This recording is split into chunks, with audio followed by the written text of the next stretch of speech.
Okay. Um, cool.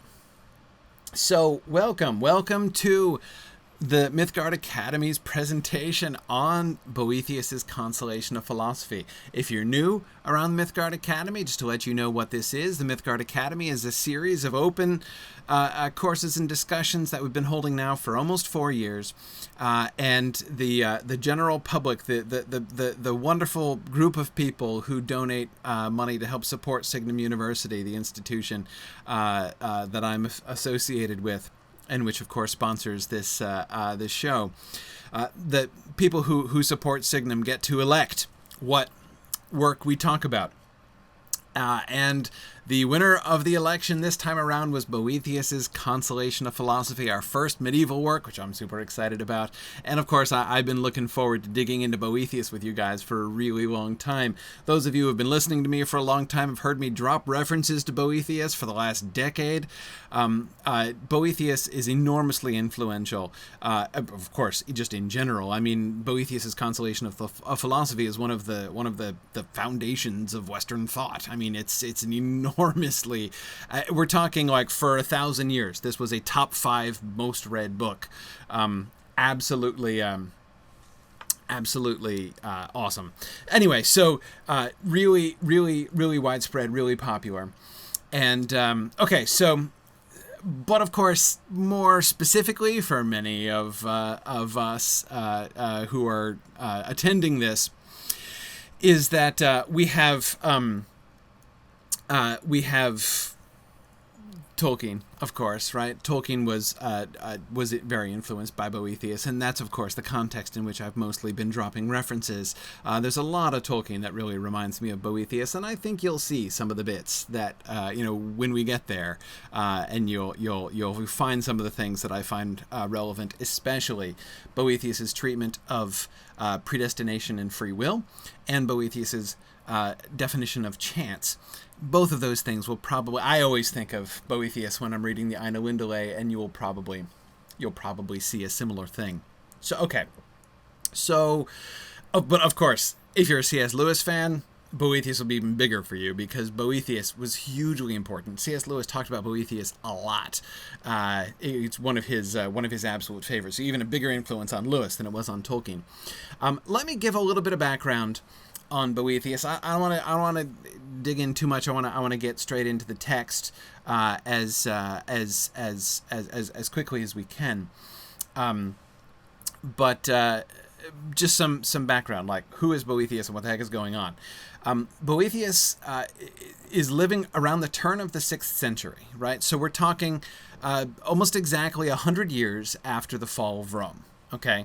He considers himself a Roman, right? So he's a Roman dude living a century after the fall of Rome. The Roman sort of structure is still kind of theoretically there. You'll hear him talk about the Roman Senate and stuff, and consuls and that kind of thing. So the sort of the Roman political structure was still sort of more or less in place, just under the rule of an Ostrogothic king after the Ostrogoths had conquered things. So it's still kind of there, but so they're subject to the whims of the Ostrogothic king, but they still kind of have the Ostrogoths kind of came in and they're like, well, no, we're like totally we're not throwing down Rome. It's still Roman and awesome. I mean, we're still sort of in that stage. So anyway, so Boethius was a prominent public figure. He had been consul himself. So we're talking a very important public career that Boethius had. He was also a scholar of very great note and had published many other things prior to the Consolation of Philosophy.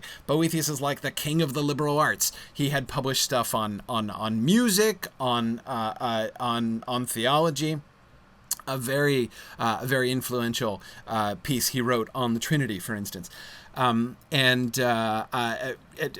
Science, he was all over the place. I mean, he was a public intellectual. He was a politician, a public political figure. Now,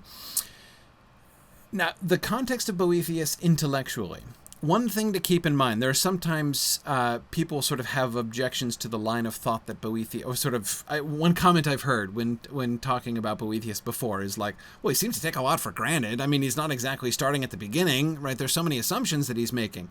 Yes, yeah, he's doing that quite unapologetically. Boethius begins with the assumption, like basically it's like, okay, take Aristotle and Plato. That's a given, right? That's where we start. He's starting on that foundation. So Boethius, the character Boethius, will talk about a monotheistic God in charge of the universe from the beginning. Does this mean he's talking about the God of the Bible? Well, I mean, yes. Boethius is a Christian. He believes in the God of the Bible. But that's not what he's talking. It's not in that way that he's talking about it. He's talking about the Platonic God. I mean, Plato would have agreed with the stuff that he said. The sort of premise of the consolation of philosophy is that he is taking for granted the things which, like, Plato and Aristotle would have agreed with, right? But he doesn't go beyond that. He doesn't quote the Bible. He's not basing his reasoning, his argument on Christian theology. He's not basing it on the Bible. He never quotes the Bible. It certainly never quotes the Bible to back up any of the arguments that he's making. So he is a Christian, but he doesn't quote the Bible. The whole premise of what he's doing is, let's think philosophically, just given the basic philosophical givens that everybody, right? Christians will agree with them, but the pagans will agree with them too, right? Non-Christians who are like down with Plato and Aristotle, they'll agree with these premises too. So he is deliberately starting on a kind of philosophical common ground, but he's not starting from ground zero. I mean, he doesn't start with like, is there or is there not a God? Let's think about that, because that's not, again, if you accept, Plato, that's not where you're going to start, right? You're going to start with the existence of a monotheistic God, as Plato teaches. So that's the context. So when he talks about God, he means he's not speaking figuratively or something. He is speaking as a Christian, but not just speaking to Christians. In fact, the kind of ecumenical framework of the consolation of philosophy has prompted a bunch of modern scholars to ask the question, like, is Boethius even Christian at all? There have been, people, throughout the 20th century who have maintained that Boethius is, can't really be a Christian, because if he were a medieval Christian, he'd be using the Bible, he'd be quoting the Bible to back up his claims. I agree with C.S. Lewis's response to that. I like Lewis. I do not believe that at all. We have every reason to believe that the Boethius who wrote that treatise on the Trinity is the same dude who wrote the Consolation of Philosophy. So that's fine. I don't see any reason not to believe that. The mere fact that he doesn't quote the Bible doesn't, to me, call into question of whether or not he's a Christian. Again, I love how C.S. Lewis put it. C.S. Lewis said that if you said to Boethius, like, well, dude, are you really a Christian? Because you're not, if you're really a Christian, why aren't you quoting the Bible? Lewis said, I think that Boethius would say, didn't you read the title of the book, right? It's called The Consolation of Philosophy, right? So I'm sticking to that. The Consolation of Theology would be a different book, right? That's not the book I'm writing. I'm writing The Consolation of Philosophy. So anyway, yeah. I think that's a really important thing. Exactly. Stephen Cover says it's all in Plato. Yes, exactly. Just think like Professor Kirk. If you have any questions about that. Yeah, good. So Sharon, great question about the Middle Ages and the Greeks. So okay.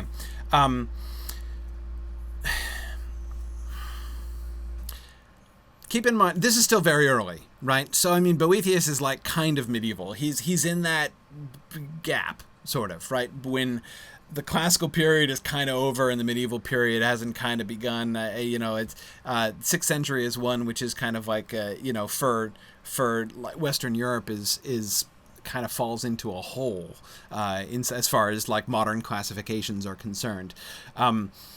It was before. It is true that throughout the rest of the Western Middle Ages, they lost Greek. Like, people couldn't read Greek. Go to the 11th, 12th century, people can't read Greek. Therefore, nobody's read Homer in the original. I mean, all they know about Homer, because they read about him in Latin poets, right? The Latin poets talk about Homer all the time. So they know about Homer. Actually, the medievals have a really interesting relationship with Homer. Because on the one hand, they've read all the Latin poets who revere Homer, right? And so they sort of accept on authority that Homer is the greatest poet who ever lived, because all the Latin poets say so. But they've never read his poetry. They can't read his poetry. In fact, all they really had was a prose translation of Homer, which wasn't very good, in fact. So they're looking at this and they're like, this isn't actually all that good, but, Virgil says it's awesome, so I guess it's awesome. And it was awkward. It was really awkward. In addition, of course, they didn't have a lot of Plato. They didn't have a lot of Aristotle. They only had a few things that were translated into Latin and survived. And guess who translated a bunch of them? Boethius. In fact, he did a Latin translation of like all of Plato. I mean, I'm telling you, super scholar was Boethius.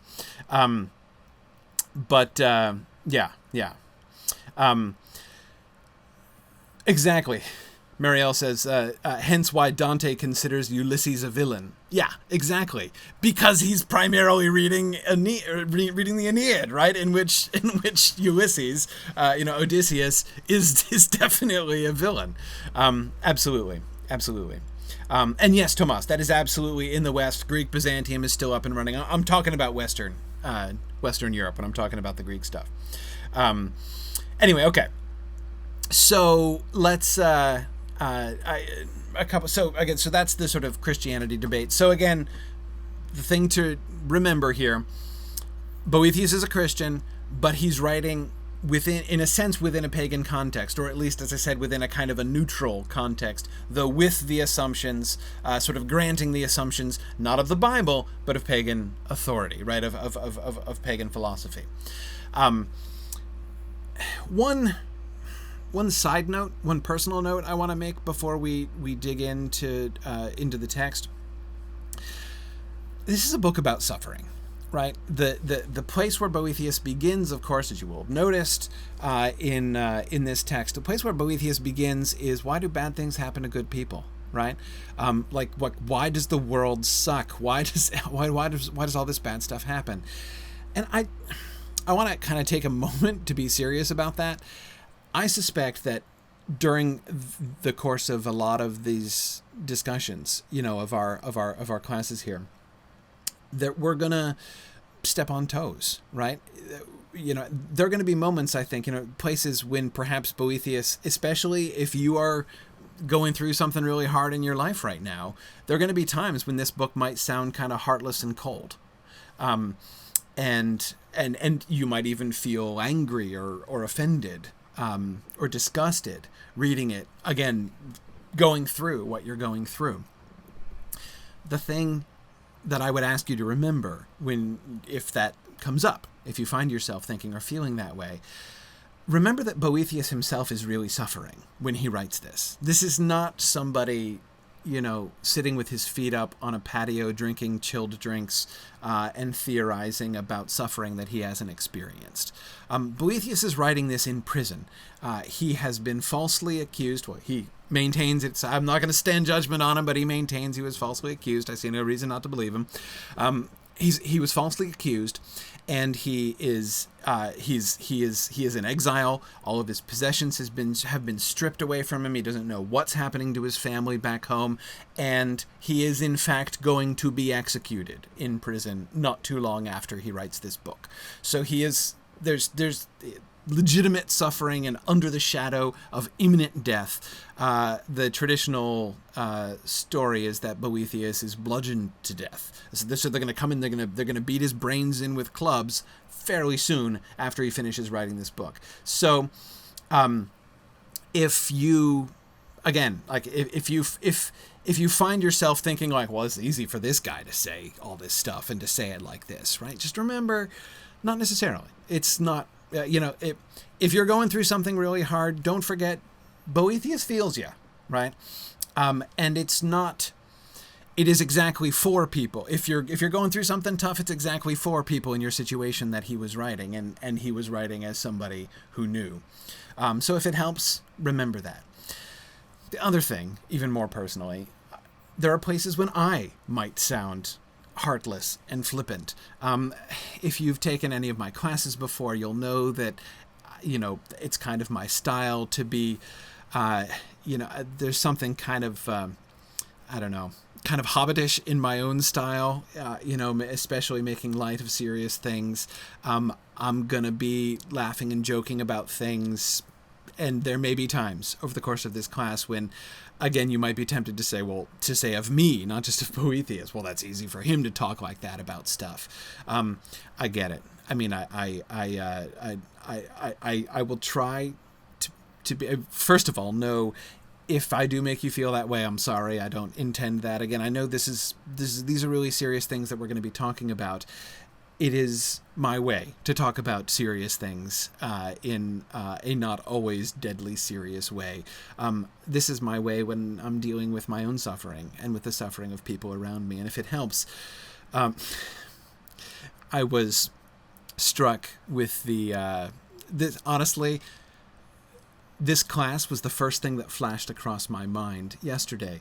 24 hours ago. Well, okay, 28 hours ago. Yesterday evening, I learned that a very close family member of mine has been diagnosed with cancer.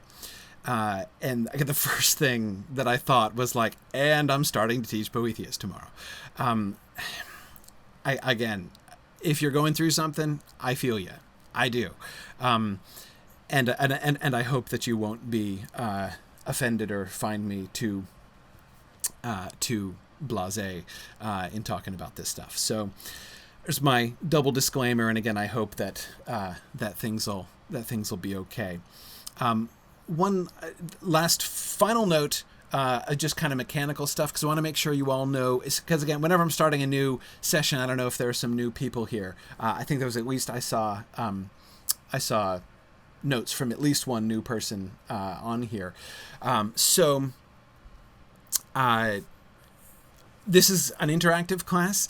I'm not interacting with anybody audially because that gets really complicated, especially when I'm simulcasting it in 3 different places at once. If you are in GoToWebinar, type your questions in the comments or in the questions box, and I'll get them in real time. So I see the stuff that thank you guys for your well wishes for my family. As cancer diagnoses go, it wasn't awful. I mean, it wasn't as bad as it could possibly be. But anyway, it's still what it is, right? Anyway, so thank you. I see those comments and I appreciate those. If you are watching on Twitch, I have the Twitch chat open too, so I should be able to see that as well. If you are watching on Twitter, I have my Twitter open too, and I should be able to see. So if you mention me, I should be able to see tweets there. I think there are little comments that come up on my phone, but it's pretty far away. I'm going to be like squinting up there to see them. So better thing to do would be to mention me on Twitter, and I'll probably see that, I think. But as I said, this is the first time I've ever done a Twitter live, so I don't exactly know how that works. We'll see, I guess.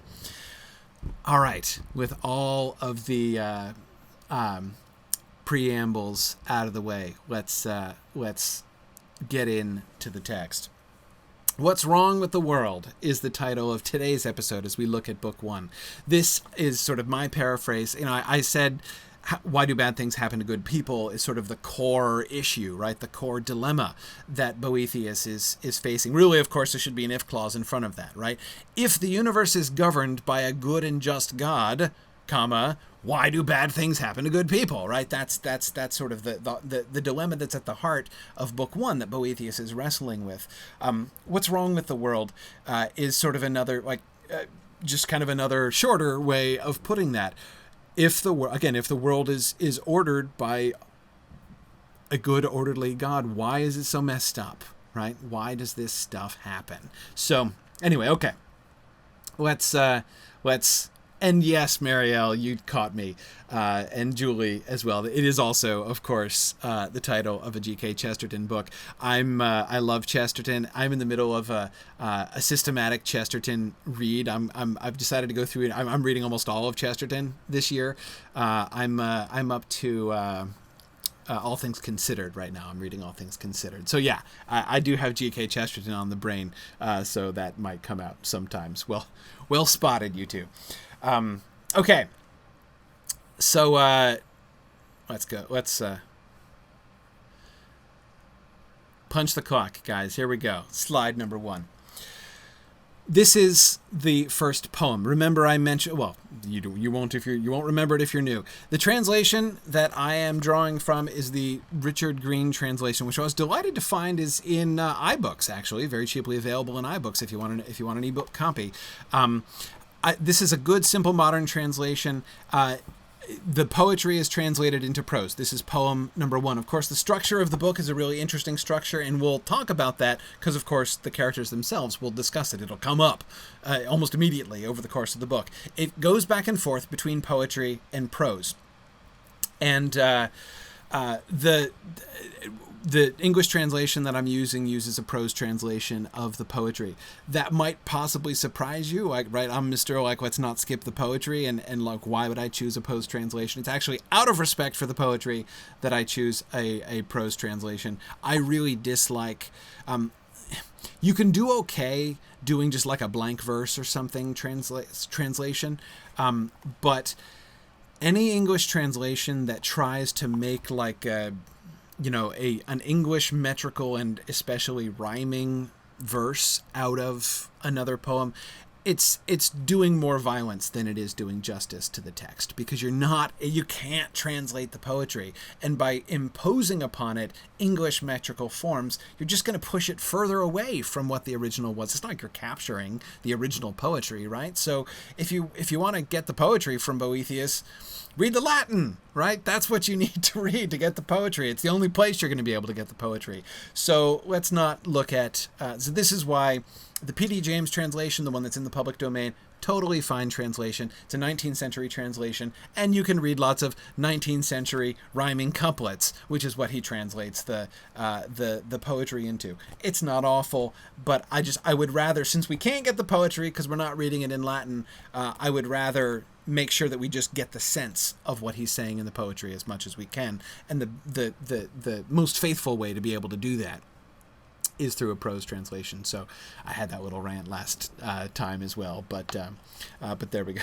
Michael Jaskowski says, "Isn't Tolkien's poetry translated from the Elvish?" Wise guy. Anyway, okay. So this is the first poem. This is the entirety of the first poem. I, who once wrote songs with keen delight, am now by sorrow driven to take up melancholy measures. Wounded muses, tell me what I must write, and elegiac verses bathe my face with real tears. Not even terror could drive me from these faithful companions of my long journey. Poetry, which was once the glory of my happy and flourishing youth, is still my comfort in this misery of my old age. Old age has come too soon with its evils, and sorrow has commanded me to enter the age which is hers. My hair is prematurely gray, and slack skin shakes on my exhausted body. Death, happy to men when she does not intrude in the sweet years, but comes when often called in sorrow, turns a deaf ear to the wretched and cruelly refuses to close weeping eyes. The sad hour that has nearly drowned me came just at the time that faithless fortune favored me with her worthless gifts.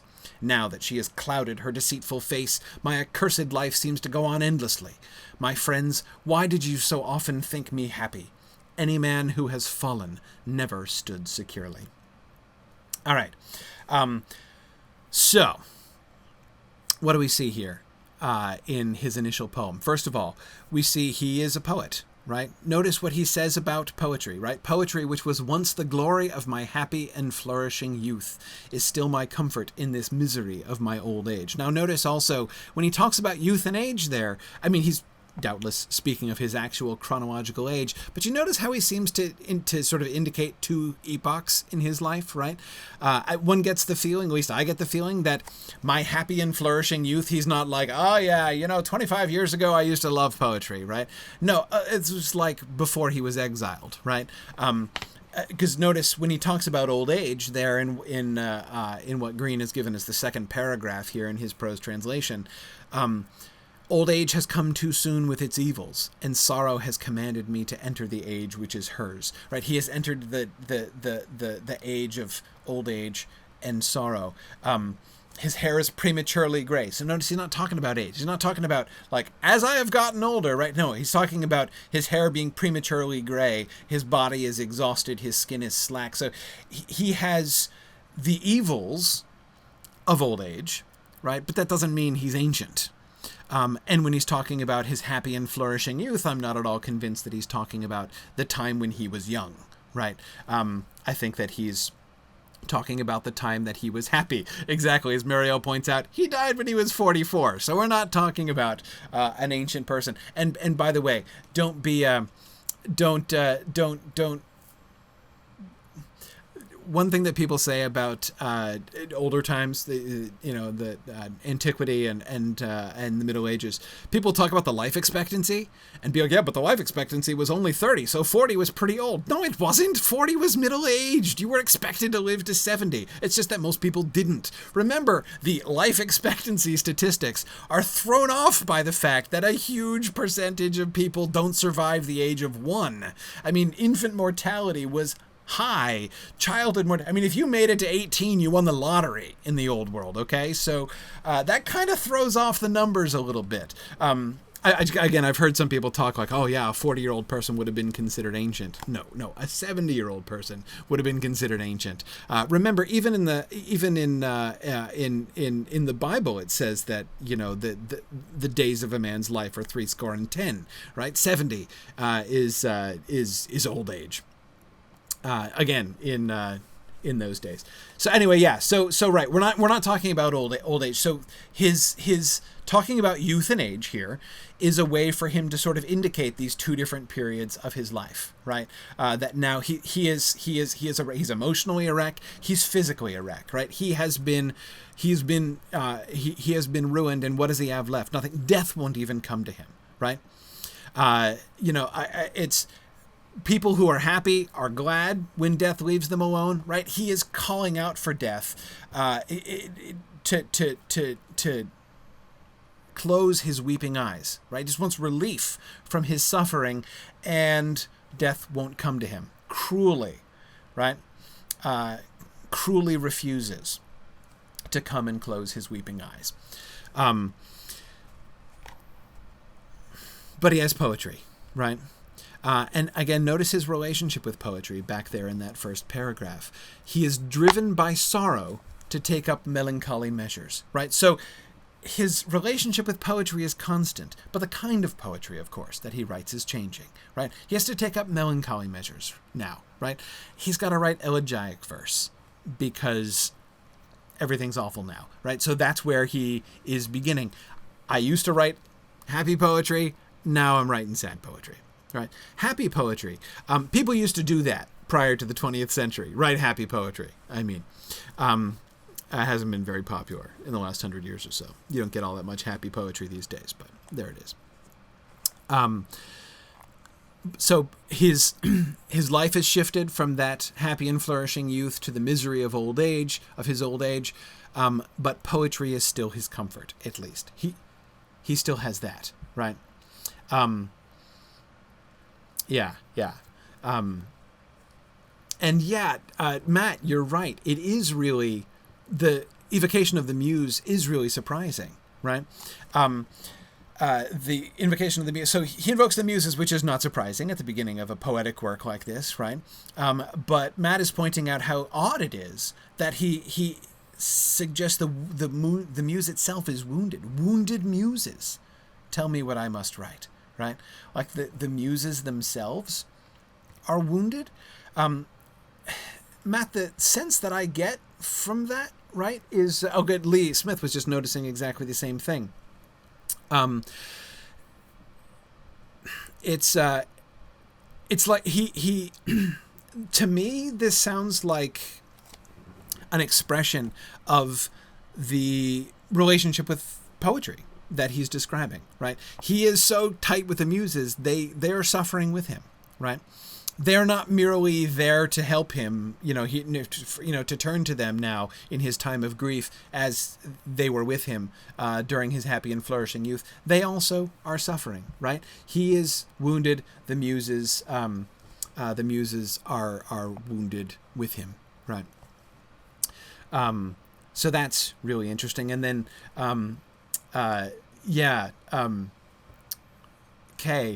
that line, and I haven't talked about that final paragraph yet, but yeah, surely he who hath fallen, my friends, why did you so often think me happy? Any man who has fallen never stood securely, right? That's,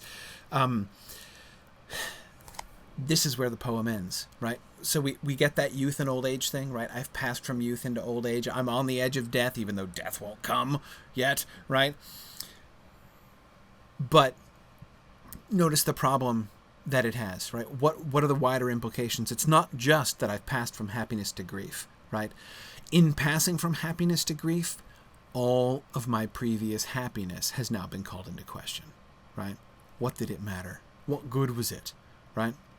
The sad hour that has nearly drowned me came just at the time that faithless fortune favored me with her worthless gifts, right? So here I was pumped up with good fortune, right? I was at my happiest. I would have said everything is awesome. And then I fell. Then everything went downhill, right? Overnight, from happy and flourishing youth to the misery of old age, right?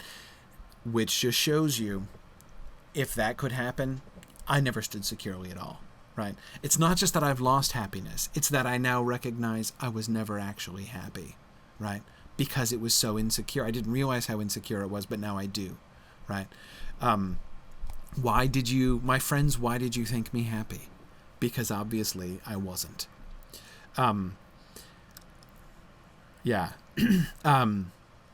Michael's pointing out that it sounds a lot like Job. Certainly does sound a lot like Job. There are definitely some similarities there.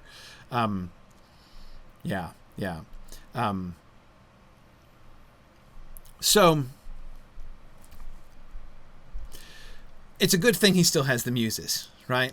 I mean, things would be pretty bad if he didn't at least have his poetry. But let's all be grateful that he has that, right? First prose section. While I silently pondered these things and decided to write down my wretched complaint, there appeared, standing above me, a woman of majestic countenance, whose flashing eyes seemed wise beyond the ordinary wisdom of men. Her color was bright, suggesting boundless vigor, and yet she seemed so old that she could not be thought of as belonging to our age. Her height seemed to vary. Sometimes she seemed of ordinary human stature. Then again her head seemed to touch the top of the heavens. And when she raised herself to her full height, she penetrated heaven itself, beyond the vision of human eyes. Her clothing was made of the most delicate threads, and by the most exquisite workmanship. It had, as she afterwards told me, been woven by her own hands into an everlasting fabric. Her clothes had been darkened in color somewhat by neglect in the passage of time, as happens to pictures exposed to smoke. At the lower edge of her robe was woven a Greek pie. At the top the letter theta, and between them were seen clearly marked stages, like stairs, ascending from the lowest level to the highest. This robe had been torn, however, by the hands of violent men, who had ripped away what they could. In her right hand the woman held certain books. In her left hand, a scepter. Okay, this is a classic piece of medieval allegory, right? Quick note there, Nick Marazzo, thank you for bringing that up. Nick notices that both death and fortune are female. Nick, what you'll notice is almost everybody is female in allegories like this, and there's a very simple reason for that. When an abstract quality or concept is being personified in this way in a personification allegory, the sex of the character who is personifying that idea is generally determined by the gender, the grammatical gender of the noun in the language that they're dealing with, right? And if you know any Latin, you'll know almost all abstract nouns are feminine. Victoria, Fortuna, almost all of them, almost every single one of them are feminine. So whenever you're doing a personification allegory where you're personifying abstract concepts, girls, as far as the eye can see. This sometimes has an almost comical effect, as for instance, one of the most famous early allegories, personification allegories, is a work called the Psychomachia by Prudentius. And the Psychomachia literally means the battle of the mind or the battle of the soul. And so it's a personification allegory with the virtues on the one hand and the vices on the other hand, and they meet in battle. And it's pretty awesome. I love many of the confrontations in the Psychomachia. My favorite, I think, is between Wrath and Patience. Wrath and Patience meet in the middle of the field. And Wrath is like, she's going crazy. She's got this huge sword and she's jumping all over the place and waving and like drooling and everything. She's completely mad. And Patience is sort of standing there. She doesn't even do anything. She stands there looking at her and waiting and waiting. And eventually Wrath stabs herself and falls over dead. And Patience is just like, my work is done here. It's so awesome. But anyway, all of them are women. Every combatant in the battle are women. It's like it's a completely female army on both sides because all of the vices and virtues are all feminine. So anyway, yeah, it's what happens in these kinds of personification allegories. Anyway, so thanks for pointing that out. Other questions I was just getting to. Oh yeah, so the description. Notice that there are places where Boethius will kind of give us the clue, right? Will sort of help us to see what the actual allegorical thing means, like her color, right? Her color was bright, suggesting boundless vigor.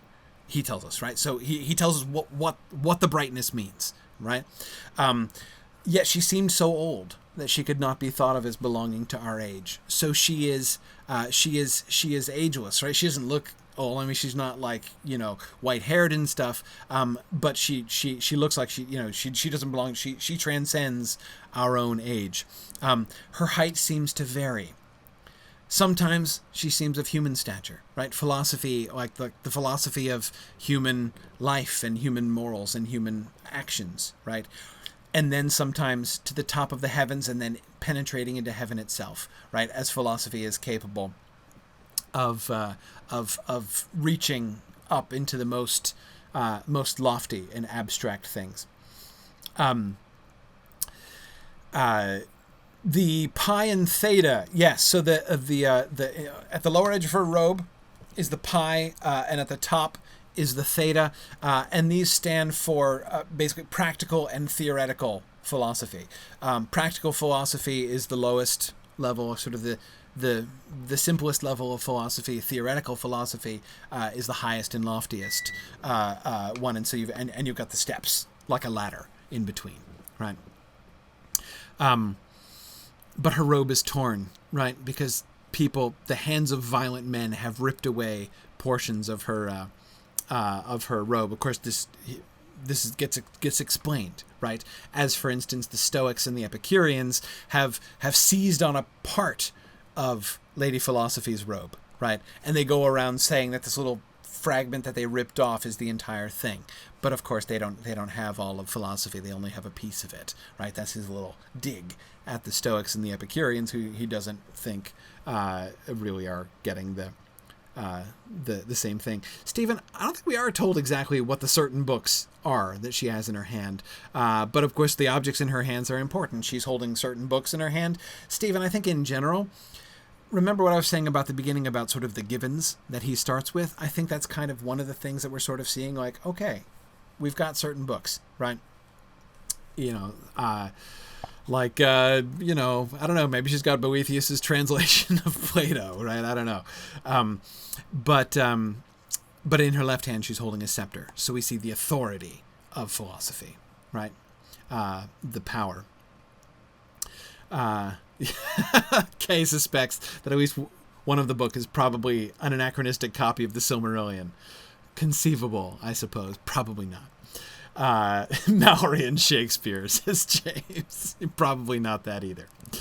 Okay. All right. So Lady Philosophy appears.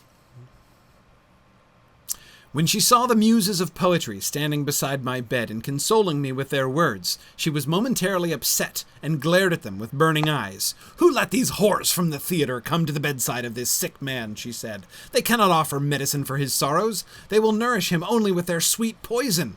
To kill the fruitful harvest of reason with the sterile thorns of the passions. They do not liberate the minds of men from disease, but merely accustom them to it.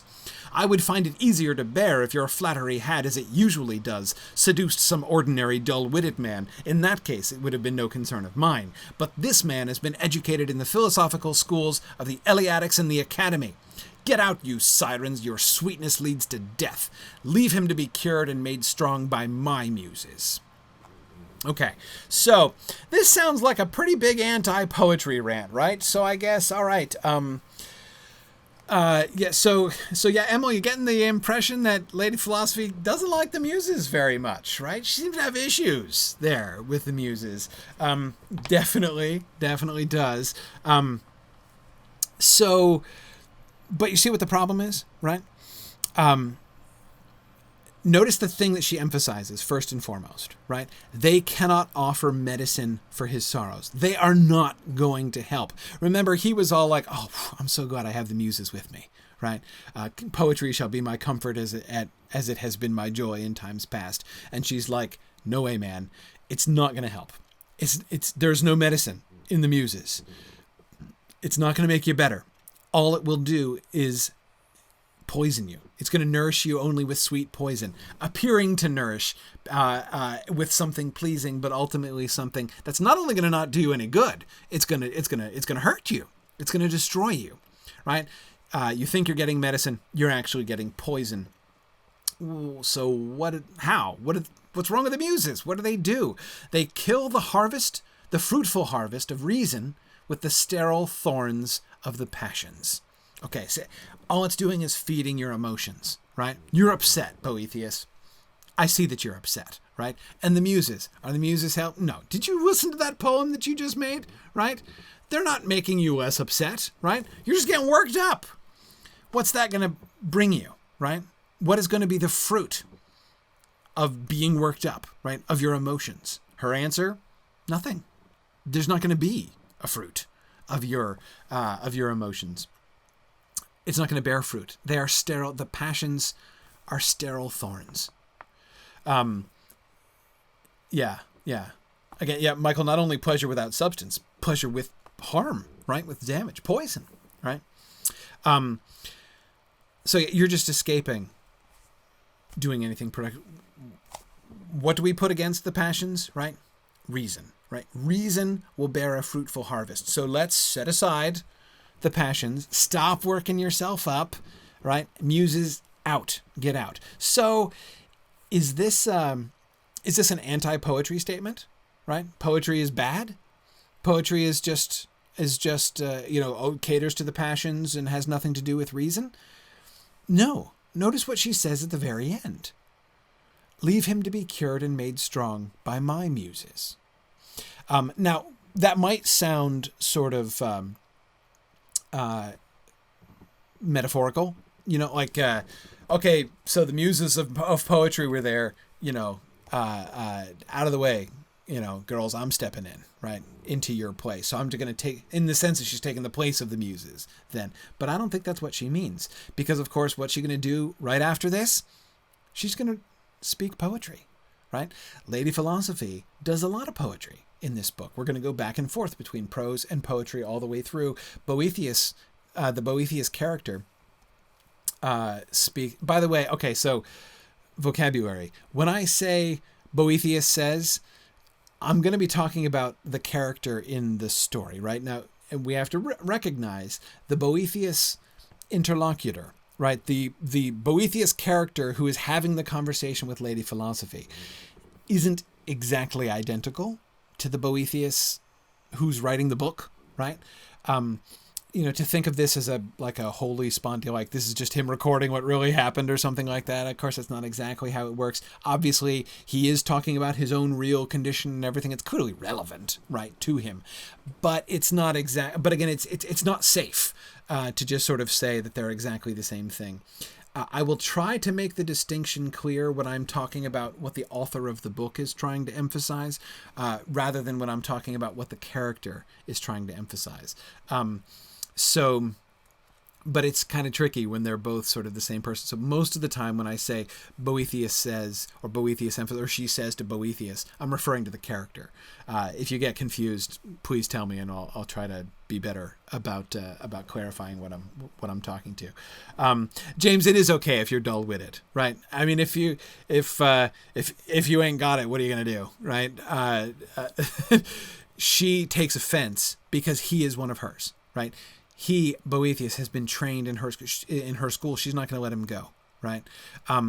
If you don't know any philosophy, right? If your reason has never been trained, if you don't know this stuff, you can't be blamed for not taking consolation from it, right? She's saying he shouldn't be here, right? He shouldn't be in this space, this headspace, right? He should not be reacting like this. He should know better, because he's been trained by me. So I, philosophy, take offense at this, right? Now I know, James, it might sound kind of, elitist, right? To be all like, it's okay, you dull-witted people who don't have philosophy, go ahead and hang out with the muses because it doesn't matter, right? But remember, it's also kind of why he's writing this book, and I personally think it's why he's writing the book in the way that he does. Again, by not writing this book in an explicitly Christian context in dealing with the Bible, he is making this book as widely applicable as possible. And the way that the author, has the Boethius character kind of play dumb all the way through this book, right? And need to be spoon-fed all of this stuff from the beginning. Is, I believe, his way of sort of laying these things out in a way that's easy to understand, even if you haven't been,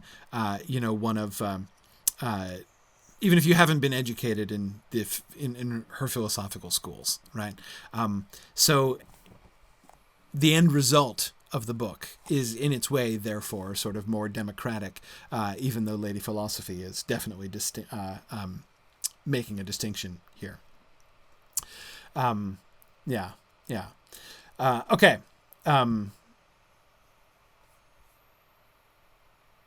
So what do her muses have to say? Oh, by the way, I'm going to explain my citations down here. I try to make my citations so that you can, even if you're not using this translation, you can follow them. So this just means, so this is the book, and then after the dot, PR1 means prose section 1, and then the numbers here are the page numbers in the edition that I'm using. So this is book 1, prose 1, and as you can see down here, we're going into book 1, poem number 2, which is on page 3 of my edition. So her muses are kicking in now, right? Now we're going to get the poetry from Lady Philosophy himself. Yeah, Marielle, please, absolutely. Marielle is saying he is a patrician Roman. He's going to be a little bit elitist. Absolutely. No, I'm not trying to say he's being democratic in the modern sense of democratic, but he is. He didn't. Write this for all of the plebes and slaves and freedmen, but he does. But again, my point is just that he has targeted this at a broad audience, obviously, an educated audience, but a broad audience. Anyway, okay, sorry. So here's her poem. Alas, how this mind is dulled, drowned in the overwhelming depths. It wanders in outer darkness, deprived of its natural light. Sick anxiety, inflated by worldly minds, swells his thoughts to bursting. Once this man was free beneath the ocean heaven, and he used to run along heavenly paths. He saw the splendor of the red sun, the heaven of the cold moon, and any star that pursued its vagrant paths, returning through various spheres. This master understood by his computations. Beyond all this, he sought the causes of things, why the sighing winds vex the sea waves, what spirit turns the stable world, and why the sun rises out of the red east to fall beneath the western ocean. He sought to know what tempers the gentle hours of spring and makes them adorn the earth with rosy flowers, what causes fertile autumn to flow with bursting grapes in a good year. This man used to explore and reveal nature's secret causes. Now he lies here, bound down by heavy chains, the light of his mind gone out. His head is bowed down, and he is forced to stare at the dull earth. Okay, now notice the parallel between the first poem and the second poem, right? Remember, Boethius in poem number 1 was saying, oh, everything, I used to be my happy and prosperous youth, and now old age, right? Old age and all of its evils and miseries, right? So he was doing sort of the before and after thing too, right? When fortune turned on him and he fell from his happy estate to the misery in which he currently stands. Lady Philosophy talks the same way, right? Once things had been good, now things are bad. But of course, you will immediately see the very great difference between what Boethius complains of and what Lady Philosophy complains of, and basically how they understand the suffering, right? How they understand the state in which he finds himself, right? He is talking about his circumstances, right? How fortune has turned on him and now everything's horrible, right? He's lost everything and he's in prison and now, right, he's in that misery. Notice what Lady Philosophy emphasizes, right? He's wandering in outer darkness now, deprived, his mind is wandering in outer darkness, deprived of its natural light. Sick anxiety, inflated by worldly winds, swells his thoughts to bursting, right? No, Carita, his mind isn't like a sail, it's like a balloon, right? His thoughts are swollen, puffed up by the winds of the world, by sick anxiety, right? Because it's ultimately it's empty, right? It's just air, but it'll still blow up your head, right? So that's where he is, so this is his problem. Once he was free, now he's not free. But she's not talking about his prison, right? She's not talking about his cell. She's talking about his mind. His mind used to be free. Now his mind is dulled, drowned, wandering, inflated, swollen to bursting, right? That's how it is now. Obviously, she's going to expand on this more later. But by the way, in this, we can see a trend that we're going to see at many points throughout the book. In the poems, we kind of get a glance ahead, right? She's going to come back and lay out in prose what she's pointing to in this poem a good deal later on in book 1, right? But she's already suggesting what her diagnosis is. She's already saying in the first poem that she gives what she can see the problem is with him, right? She's going to give it in prose later on, but we see it first here in the poetry. Okay, let's see. Sorry, another question here. It's interesting, Matt. He doesn't talk about. We don't get any details about the muse. He doesn't name a muse, for instance. It doesn't seem central, like which muse or what set of muses is he talking about. The concept of muses seem to be associated. I mean, he seems to be talking about poetry, right? I say that because of the comment that Lady Philosophy makes about her own muses, right? So it's like the muses of poetry kind of generally understood. They're clearly plural, right? There's more than one of them, as philosophy's kicking them out. But he doesn't get any more specific about that. And yet, Nick is noticing that he's being described as drowned or drowning twice now. Yes, that is already a trend that we're seeing there. Okay. Another thing to notice here. When she thinks back to how his mind used to be, notice what she emphasizes. And this is something that is really, it's important to notice this in order to kind of reorient our minds from the modern way of thinking about and categorizing things to a more ancient way of thinking and categorizing things. We think about, the philosophy department and, the physics department or the astronomy department. Those are pretty different departments, right? In most institutions, you don't get that many faculty at a modern university that, teach in both the astronomy department and the philosophy department, right? That's just not normally a thing anymore. Notice what she's describing, right? When she is praising how his mind used to be, right? She says, once he was free. What did his freedom entail? What did that look like? He used to run along heavenly paths. Perhaps we might make the assumption to think that that means like, contemplative philosophy, right? Theology, thinking about God and how the heavens work and all these things. No, she's talking about literally the heavens, the sky, right? The stars. She's talking about astronomy, right? She's talking about natural philosophy. Remember vocabulary. What we currently call science is what until very recently, until the 19th century, they would have called natural philosophy, really through the 19th century. What we call science, they would have called natural philosophy.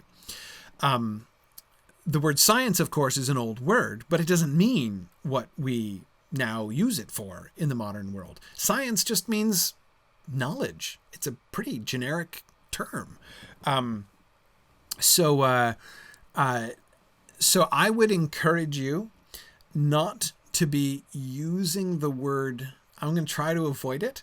Try not to use the word scientific, because the modern concept of scientific doesn't really relate. It can be a little bit misleading, I think. If we say, well, let's be scientific in considering this, we are, in a sense, carrying on something of the tradition that she's describing here, right? Natural philosophy means applying a, sort of rationally rigorous form of analysis to your observations of nature, right? Notice what she describes here. He saw the splendor of the red sun, the heaven of the cold moon, any star that pursued its vagrant paths. What are we talking about? We're talking about vagrant stars. What are we talking? We're talking about planets, right? Planets are the wandering stars, wandering in relationship to the other stars, right? Like the stars that make up the constellation Orion don't wander around. They move, but they don't wander in relationship to each other. Those are the fixed stars, right? The wandering stars, the vagrant stars, are the planets because, 1 month they're in one place in the sky and another month they're in another place in the sky, right? Why does that happen? Right? Well, okay. You have to make observations, right? And track and figure that out, right? Natural philosophy. It's what you do.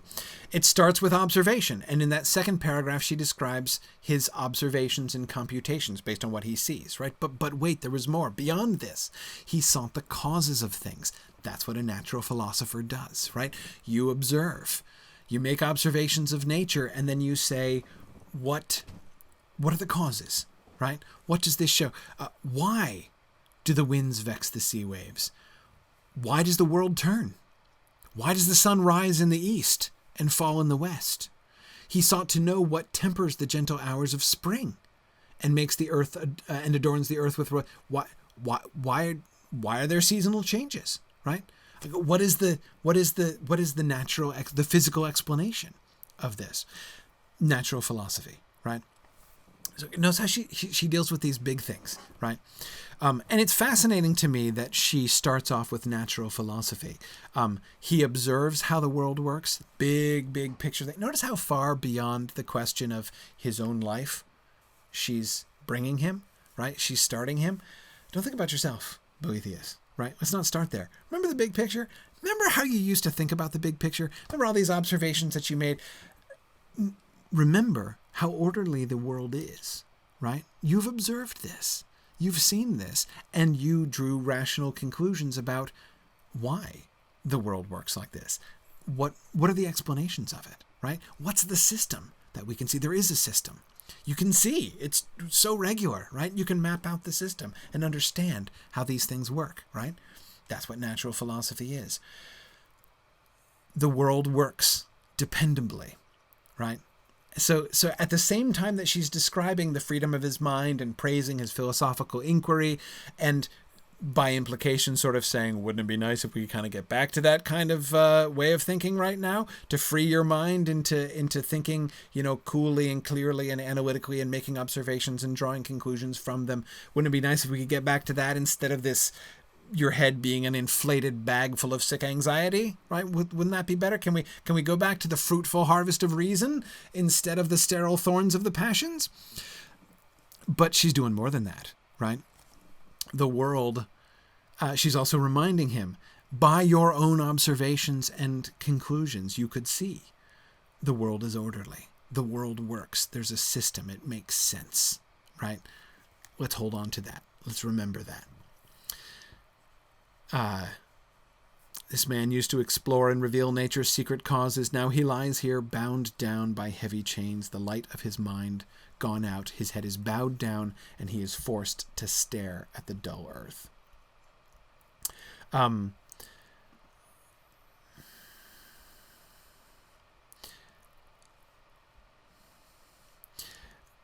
Kay is asking, does lamentation have no part in healing?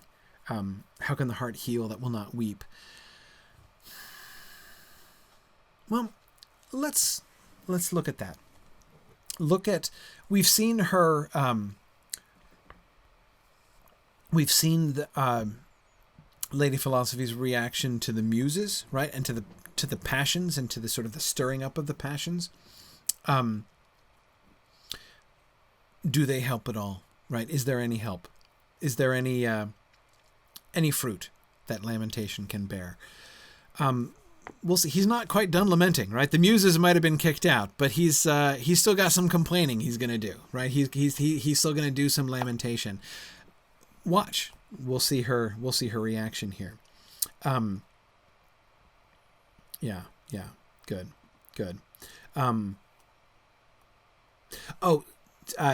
Stephen says, is she talking about the planet rotating on its axis? Yeah, they totally knew about that, Stephen. Not only did they know the world was round, they knew that the world rotated on its axis. And Stephen, not only that, they calculated the angle that the axis of the Earth has away from, like in relationship to the plane in which it appears to rotate, right? They knew that. Right, they calculated that based on they did great astronomy. They were really good astronomers in the ancient and medieval world. Extremely careful astronomers. There's a lot they couldn't see because they didn't have telescopes, right? So with the instruments that they did an awesome job with the instruments that they had. And the conclusion, I get really steamed when people make fun of the old world, the geocentric worldview, and treat it as if it were just like primitive and stupid. It is a brilliant model, a brilliant observational model. Their model of the geocentric solar system is almost exactly right, like uncannily. Again, when you remember how poor their instruments were, it's almost exactly correct. Again, if you take the Earth as what Einstein calls your laboratory framework, right? If you take the Earth as your frame of reference and you draw, you sort of show, what the movement of the heavens looks like from our frame of reference. That it's almost exactly like what they described. It's kind of awesome. Yeah, okay, I am getting into my defend the medievals mode, but anyway, okay. Yeah, interesting. Yeah, Marla is thinking, Kay, in response to your question, Marla is quoting Proverbs to me. They're to everything there is a season, right? There's a time to weep. Marla, what I would say there, see, he's not going there, right? He's not gonna go to the Bible. He's not. That's not where he goes, right? He's talking about reason and the passions. It's not how the Bible talks about this stuff. Almost nowhere does the Bible talk about that stuff, right? In those terms, I mean. Sometime, but not generally, right? It's not where it goes. Anyway, okay. So let's yeah. Yeah. Okay. All right, so keep going. Back to prose. But, she said, it is time for medicine rather than complaint. Notice this is the second time she's talked about medicine. He is sick. She from the very beginning, right? From the very first thing she said, she shows the state that he is in is an illness, and he needs medicine. He needs treatment. He needs healing. Okay. What's going to be, and Kay, notice there's complaint and there's medicine, right?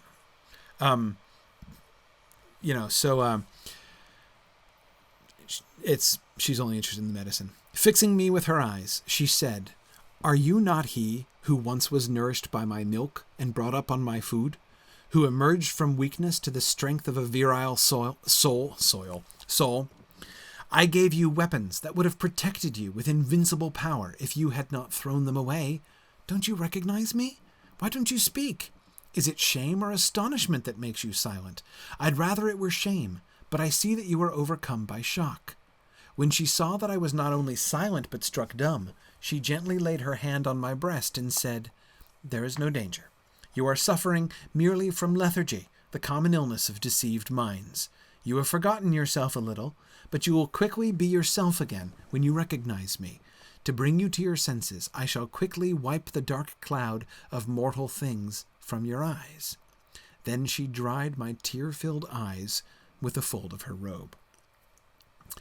Okay.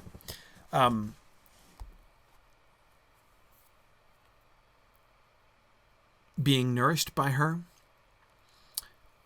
being brought from weakness to strength by her, being armed by her weapons, he would have been invincible.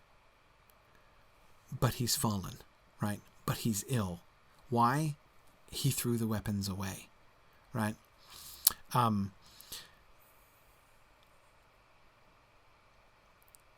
She wishes that he were ashamed, right? Because that would show that he was remembering himself and what he should have been doing and how he should have been thinking, right? But he's just shocked, right?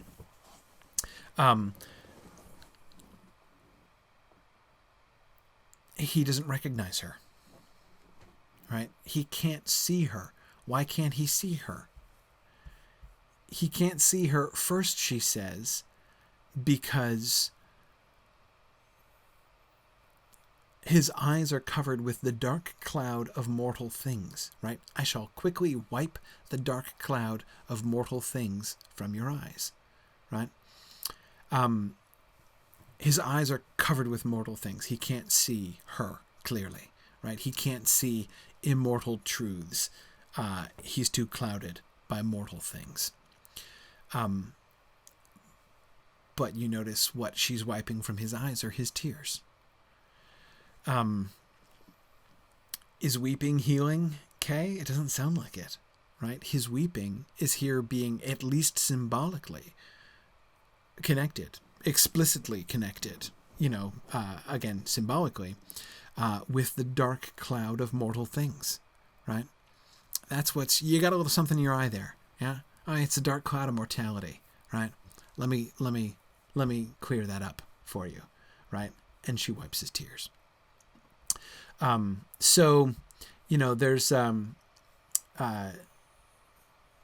going to be,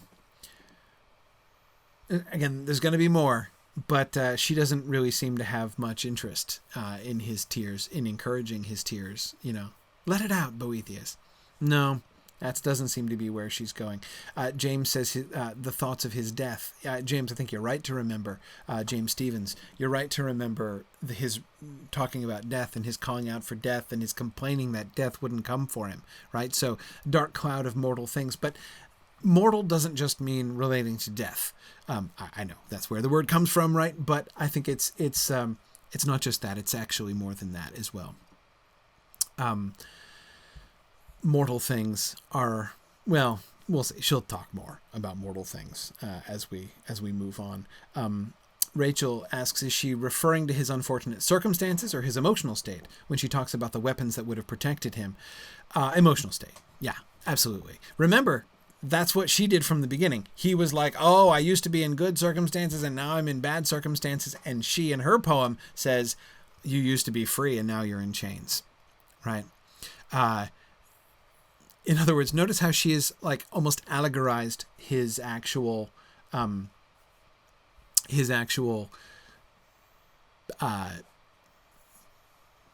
condition, right? He's literally in chains. I mean, he's in prison, right? He's in exile. He used to be free and now he's locked up. And she's like, yeah, you used to be free and now you're locked up mentally, right? Your mind. And that's what she's almost entirely focused on all the way through. All right, let's keep going. Notice this piece of assurance that she offers. I'm skipping into her next poem. This is her fourth poem. The serene man who has ordered his life stands above menacing fate and unflinchingly faces good and bad fortune. This virtuous man can hold up his head unconquered. The threatening and raging ocean storms which churn the waves cannot shake him. Nor can the bursting furnace of Vesuvius, aimlessly throwing out its smoky fire, nor the fiery bolts of lightning which can topple the highest towers. Why then are we wretched, frightened by fierce tyrants who rage without the power to harm us? He who hopes for nothing and fears nothing can disarm the fury of these impotent men. But he who is burdened by fears and desires is not master of himself.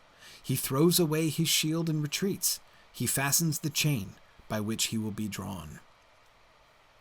Okay, again, so this is a little bit more on the, what does she mean by, the freedom and chains and everything like that.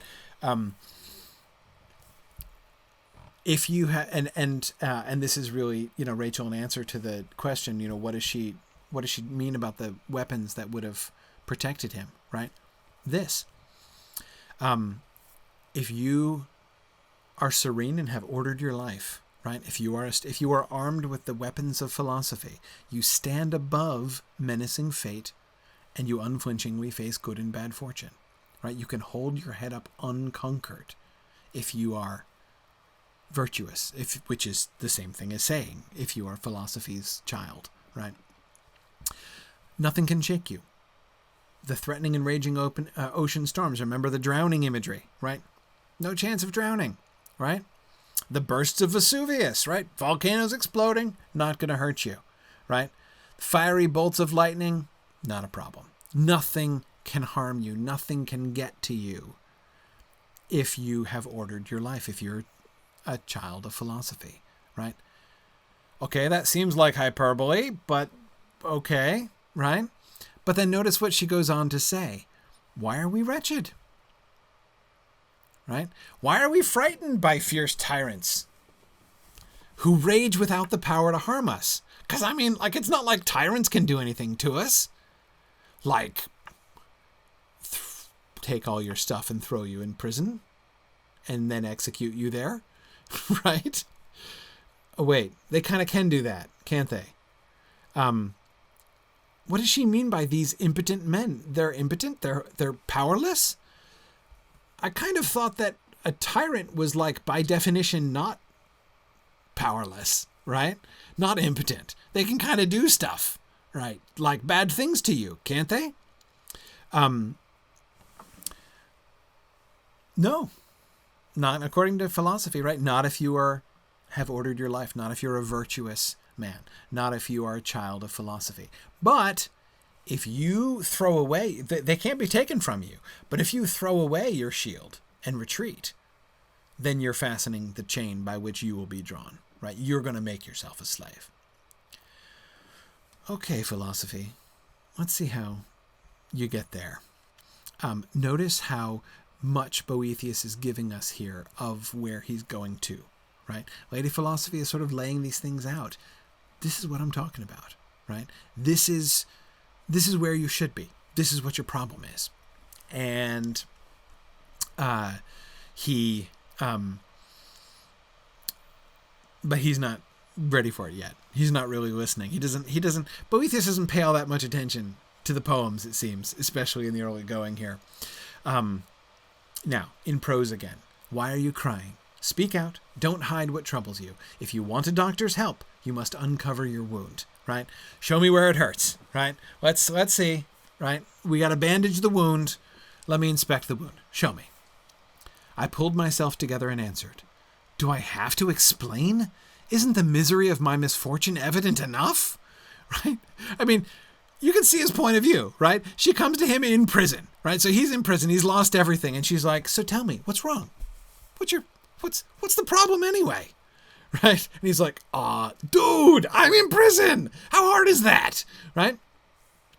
I should think this place alone would make you pity me. I mean, look around here. I'm in prison here, people. Now, by the way, footnote. Boethius, don't picture Boethius in a modern jail cell. He's not in a modern jail cell. He's in exile. He's been sent to an island, right? And he's been locked up in solitary confinement. It's not a prison cell. It's not. It is. So he's exiled away from home. He is in fact locked up and kept under guard. But he's not in a modern penitentiary, right? So don't picture that. Picture house arrest under probably not very luxurious circumstances on a remote island, not like a deserted island in the middle of nowhere. It's an island where other people live, but far from where he lives or used to live. Okay. Compare this prison with my library at home, which you chose as your own and in which you often discussed with me the knowledge of human and divine things. Did I look like this? Was I dressed this way when I studied nature's mysteries with you? When you mapped the courses of the stars for me with your geometer's rod? When you formed my moral standards and my whole view of life according to the norm of the heavenly order? Are these miseries the rewards your servants should expect? Notice how he throws the astronomy thing back to her, right? It's like, yeah, I remember that too. I remember when I used to do astronomy, right? When I was involved in natural philosophy. And notice how he also sees the connection between natural philosophy and moral philosophy, right?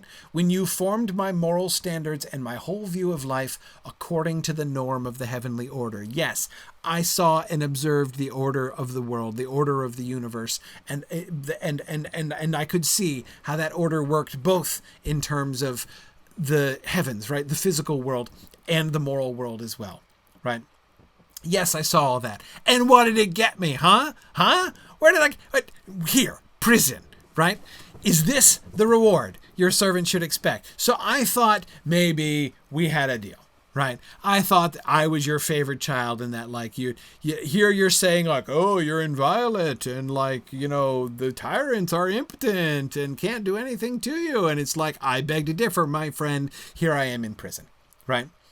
Yeah. So,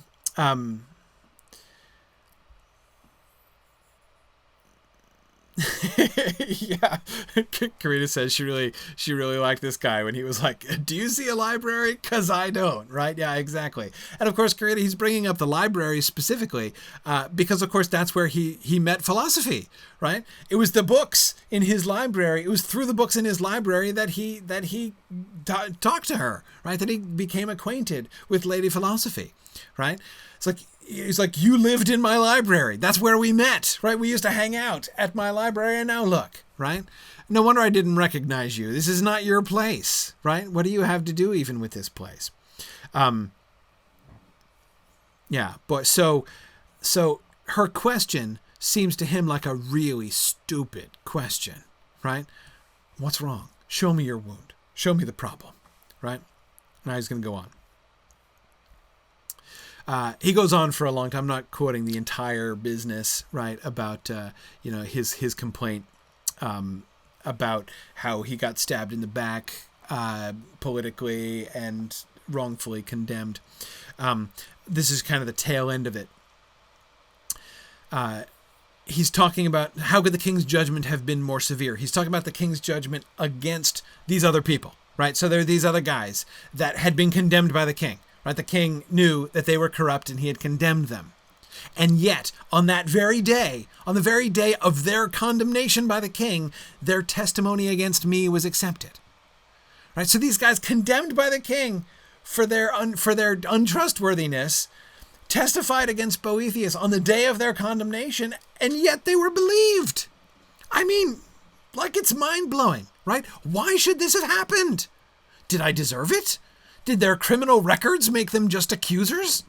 Fortune ought to have been shamed, if not by the innocence of the accused, then at least by the villainy of the accusers. I mean, come on, right? Like, this, it doesn't make any sense at all. Just like the obvious injustice and wrong of the whole situation, right?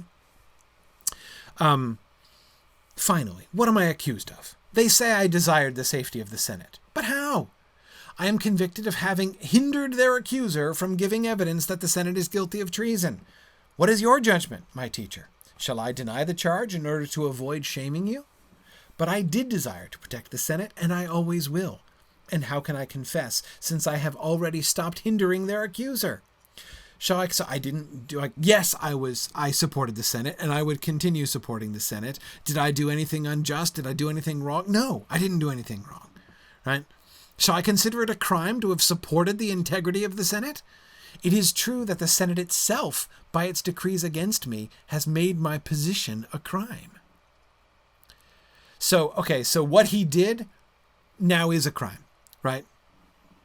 But it's only been made a crime by the precedent of the condemnation of him by the Senate, which he was defending. That was his crime in the first place, to defend the Senate, right? And now the Senate has passed a decree saying that what he did in defending the Senate is criminal, right? Oh my goodness. But folly, driven by self-deception, cannot change the merits of the case, nor, following the rule of Socrates, can I think it right either to hide the truth or concede a lie. I leave it to you and to the judgment of the wise whether my course of action is right. I have put this in writing so that posterity may know the truth and have a record of these events. Now, one thing I know in this part, like, the Boethius character sounds a little bit self-righteous, right? It sometimes might be a little bit hard to listen to the Boethius character be all like, I am so virtuous and I am completely justified.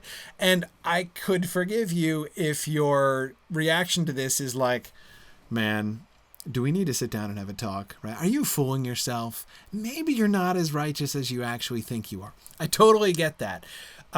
The thing that I would say is, although that's probably true, it may well be the case, it's not the point, right? And this is what Lady Philosophy is not going to... Notice the appeal that he's making to Lady Philosophy here, right? Judge, confirm, tell me, do you think I'm innocent or guilty, right? Do you think what I did was wrong? I'd love to know, Lady Philosophy, right? Let me know your judgment on this, right? Because he thinks that he's got a really good case, right? He thinks that he was railroaded and he's not going to say anything else about it. Okay, fine. But you know what? It doesn't matter, right? Let's grant that. Okay, Boethius, fine. Because this is what Lady Philosophy is going to do. She's not even going to address this. She's not going to sit in judgment on his actions. She's not going to come back to him and be like, now, let's start off by recognizing that maybe we were not as good as we think we were, right? She's not going to go there because it doesn't matter. It's not the point at all.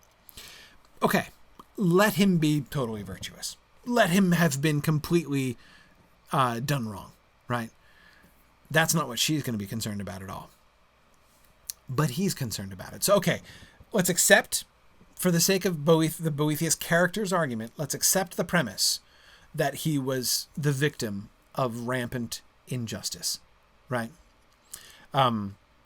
Yes, and Emily, you're absolutely right that what Boethius sounds like is probably what we all sound like in our own heads. You're absolutely right about that. Yes. Okay, anyway, so yes, absolutely good. But again, let's grant that. Let's not argue with him, right? Okay, assuming that Boethius is the victim of just complete injustice, right? So what? What does that show? Because this is his big concern. Yes, the irony of the fact that he was defending the Senate and then the Senate itself turned against him, and the villainy of the accusers, all that stuff, right? This was horrible, Boethius. I totally get it. But in a sense, it's not what happened to him that seems to bother him the most, right? I mean, he's upset about being convicted and being in exile and all that kind of thing. But what's the real problem, Boethius? But I am not so discouraged by what has happened to me that I complain now of the attacks of wicked men against virtue. Right. Notice he's saying, like, look, it's not exactly like I'm surprised that wicked people are attacking virtuous people, right? That happens all the time. In fact, you can kind of count on the fact that's going to happen, right? I mean, obviously, fine. The reason for my surprise is that they have accomplished what they set out to do. So that wicked people would want to attack virtuous people, totally normal, totally understandable. What's mind-blowing is the fact that they win. That shouldn't happen. The desire to do evil may be due to human weakness, but for the wicked to overcome the innocent in the sight of God, that is monstrous. Why does God let it happen? How could he do that? I cannot blame that friend of yours who said, if there is a God, why is there evil? And if there is no God, how can there be good? It is not surprising that evil men who want to destroy all just men, and the Senate too, should try to overthrow one who stood up for justice in the Senate. But surely I did not deserve the same treatment from the senators themselves, right? Like, why did they win? If there is a God, why is there evil? That's the real problem, right?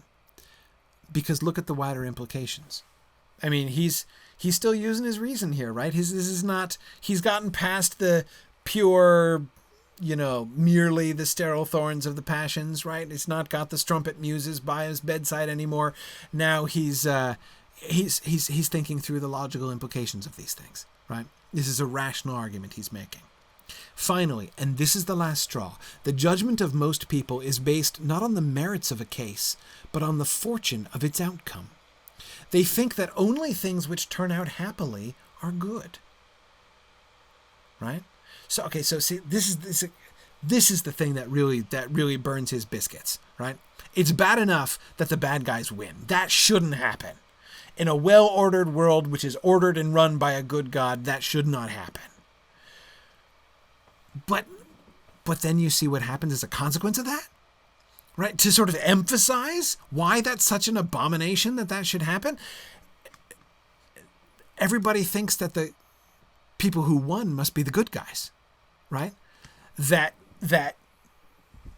God is affirming them, right? I mean, as a result, the first thing an unfortunate man loses is his good reputation. I cannot bear to think of the rumors and various opinions that are now going around. I can only say that the final misery of adverse fortune is that when some poor man is accused of a crime, it is thought that he deserves whatever punishment he has to suffer. Well, here I am, stripped of my possessions and honors, my reputation ruined, punished because I tried to do good. It seems to me that I can see wicked men everywhere celebrating my fall with great pleasure, and all the criminally depraved concocting new false charges. I see good men terrorized into helplessness by my danger, and evil men encouraged to risk any crime, with impunity, and able to get away with it by bribery. The innocent are deprived not only of their safety, but even of any defense. I mean, this is a horrible precedent, right? This is the way the world goes on? Who's running this show? Philosophy, right? What kind of sense does this make? This is a problem. This is the problem of evil, and Boethius is feeling it keenly. So again, it's not just like, my life sucks and I hate it now, right? His life does suck and he does hate it now, but that's not the issue, right? His concern is the bigger concern, right? Everything has been taken from him. Again, not just his possessions, even his reputation, but it's not just that, right? The harm that this is going to do elsewhere and everywhere, right? Everyone who hears about this, they're going to think that those wicked men who brought the accusation were justified. Maybe they'll emulate them, right? Maybe they'll mistake their wicked actions for good actions. They assume that virtuous Boethius was wicked, right? And so therefore they're not going to, again, so like now, like this is like chaos, right? Cats and dogs living together. Oh my goodness. This is tough, right? Now Boethius does another poem. the Boethius character, right?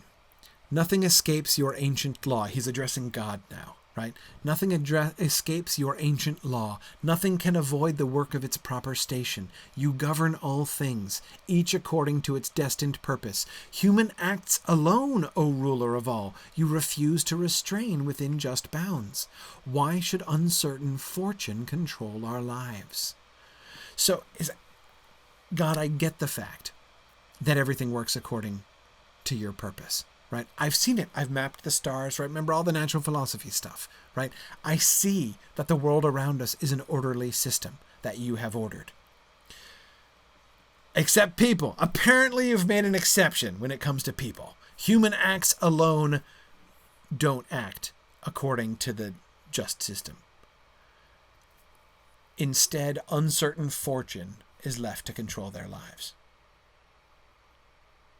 O ruler of all, what's up with that? Harsh punishment deserved by the criminal afflicts the innocent. Immoral scoundrels now occupy positions of power and unjustly trample the rights of good men. Virtue, which ought to shine forth, is covered up and hides in darkness, while good men must suffer for the crimes of the wicked. Perjury and deceit are not held blameworthy as long as they are covered by the color of lies. When these scoundrels choose to use their power, they can intimidate even powerful kings because the masses fear them. Oh God, whoever you are, who joins all things in perfect harmony, look down upon this miserable earth. We men are no small part of your great work, yet we wallow here in the stormy sea of fortune. Ruler of all things, calm the roiling waves, and as you rule the immense heavens, rule also the earth in stable concord. Right? Can we get this fixed down here, please? Right? Look at what's happening. Right? Oh God, you who joins everything in perfect harmony, like almost everything in perfect harmony. Can we fix the exception? Maybe. Is that so much to ask?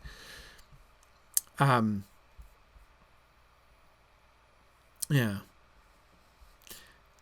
Philosophy's response.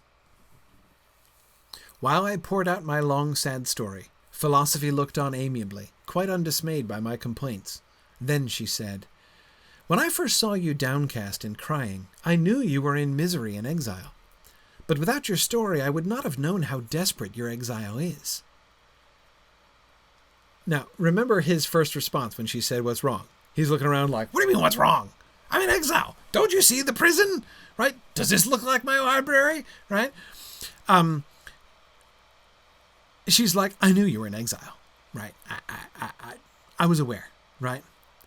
But if you hadn't told me, I wouldn't have known how badly you were exiled." Right? Remember he started off with, "Isn't it obvious?" And she's like, "No, it wasn't obvious. Now it's obvious. Listening to you talk, it's totally obvious now." Right? But of course, the exile she's talking about is not his physical exile. She's not worried about the prison cell around him. She's worried about his mind, right? The prison of his mind that he has locked himself into, the exile. You have not been driven out of your homeland. You have willfully wandered away. Or if you prefer to think that you have been driven into exile, you yourself have done the driving, since no one else could do it. Tough love from Lady Philosophy, right? Yeah, you've been exiled. You exiled yourself. Nobody did it to you, right? So wait, is she casting judgment on his actions and saying he wasn't? No, she's not talking about that at all. She's talking about his mind, right? He's all focused on the circumstances of the political scandal that brought him down. She doesn't even seem vaguely interested in that at all, right? He has wandered away willfully, or he's driven himself into exile because nobody else could have done it. Yeah, you're exiled, all right, but not only are you not sitting here the victim, which is how he's talking, right? Not only are you not the victim, but it's not even the political exile. That's what really matters. Yeah, Sharon, we're going to get to free will and fortune. It's going to take a while. Lady Philosophy, of course, explains he's not ready for sharp medicines yet. He needs some gentle treatment first. she's not going to get around to talking about free will until much later. It's not going to be till like book 5 that we're going to finally get there.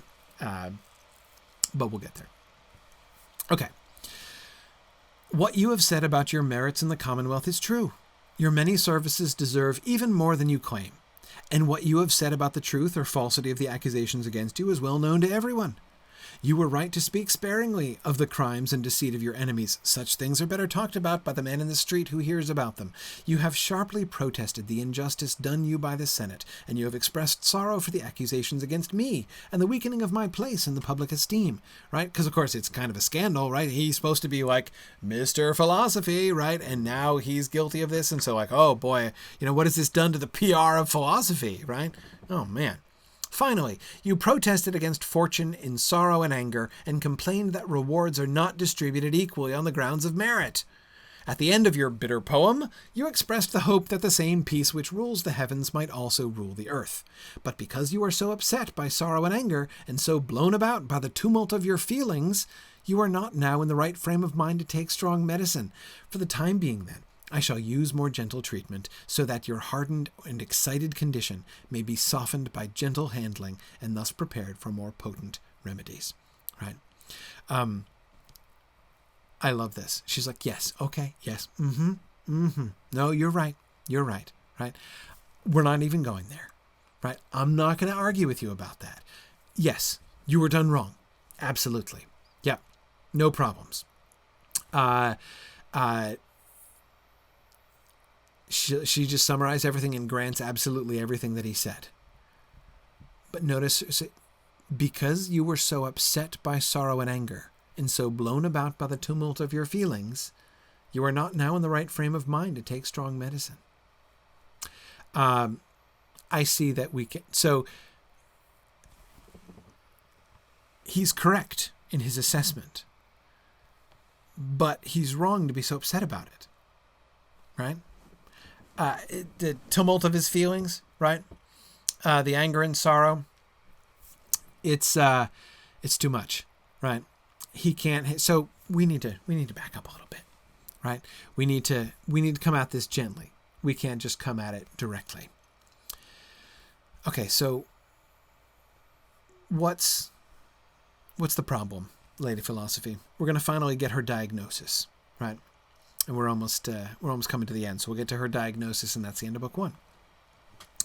Do you think, she began, so she's going to ask him a series of questions, right, in order to ascertain more clearly, so this is like when the doctor takes your history, right, and asks you all these questions about how you're feeling and what's going on and are you experiencing these particular symptoms and stuff, and you give them the data. And then from that, they sort of put these things together and do the diagnosis, right? That's exactly what Lady Philosophy is going to do. She's the doctor. That's the metaphor she's been using all the way through. She's the physician. Do you think that this world is subject to random chance, or do you believe that it is governed by some rational principle? I cannot suppose that its regular operation can be the result of mere chance. Remember, stars, right? Natural philosophy. I've studied the world. I don't think that this is just random. Right, that's Boethius, the Boethius character's answer, right? Indeed, I know that God the Creator governs his work, and the day will never come when I can be shaken from the truth of this judgment. That is true, Philosophy answered. And you said as much in your poem a while ago, when you deplored the fact that only men were outside God's care. You did not doubt that all other things were ruled by reason. Strange, isn't it, that one who has so healthy an attitude should be so sick with despair? We must search further, because obviously something is missing. Tell me, since you have no doubt that the world is ruled by God, do you know how it is governed? I don't quite get the point of your question, so I am unable to answer. Ah, you see, I was right in thinking that you had some weakness, like a breach in the wall of a fort, through which the sickness of anxiety found its way into your soul. Ah, okay. Now, she's found a symptom, right?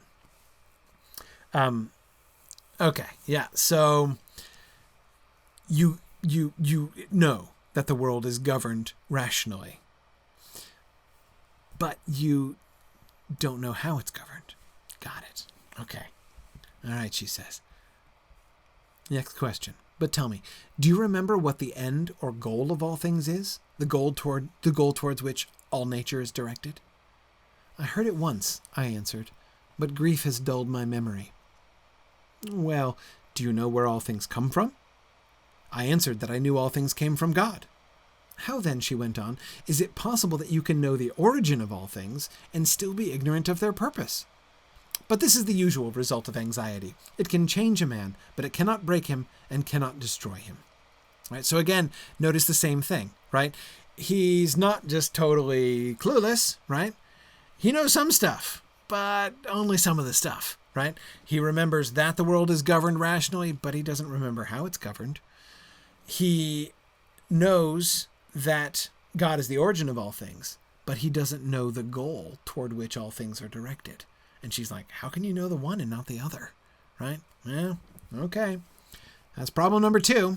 So problem number 1, he doesn't know how the world is governed. Problem 2, he doesn't know where it's being governed to. What is the purpose, the goal of all of nature? Okay. Problem 3. I want you to answer this too. Do you remember that you were a man? Kind of seems like a dumb question, right? How could I forget that? I answered. Well then, what is a man? Can you give me a definition? Do you mean that I am a rational animal and mortal? I know that, and I admit that I am such a creature. Now, notice, unpack his definition there. A rational animal and mortal. This is very important. He is placing man in the great chain of being, right? Man, this is a good definition of man, right? So, okay. Human beings have things in common with animals, right? They're basically animals, right? They're very much like the animals in very, very many ways. What do they share in common with animals? How are human beings like animals? What do they have in common?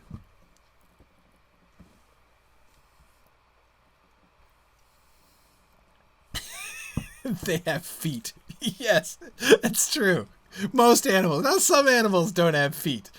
But bodies, yes. Okay, so their bodies are very similar, right? And of course, the things that they do are very similar to most of the things that animals do, right? They eat and grow. They move around, right? They perceive the world around them. They desire things, right? That's why you move around, because you want something. You didn't want stuff, you'd never even move, right? That's an Aristotelian principle. So they reproduce, Nick, absolutely, right? That's another important thing. And also some really simple things like your body has structural integrity. That's another thing that you share in common with animals, and indeed even with rocks, right? In the Middle Ages, they loved kind of breaking these things down, right? You have a mineral soul, like there are things that human beings have in common with rocks, right? Like structural integrity, like attraction to the ground, right? That's another thing we share in common with rocks, but rocks don't do much else other than that, right? They have structure and they go to the ground when you drop them, but that's pretty much all they do. They're kind of boring. Plants do more, right? Plants can grow and reproduce, right? Rocks can't do that, right? Rocks don't multiply and rocks don't grow, but plants can do that. So can humans, right? So we have that in common. So we have the stuff in common with rocks. We can do all the things that rocks can do, but we can do more. We can do all the things that plants can do, but we can do more, right? Animals can do more than plants, right? They can move around. They can perceive things. The senses are really, really important, right? In how they understood animals. Human beings can do all those things too, but we can do one thing that animals can't, right? And that is reason. We have a rational soul. So to say that we are, that man is a rational animal is to sort of put him in his place in the hierarchy there, right? Rocks, plants, animals, humans. But we're mortal, right? So we're below the immortal things.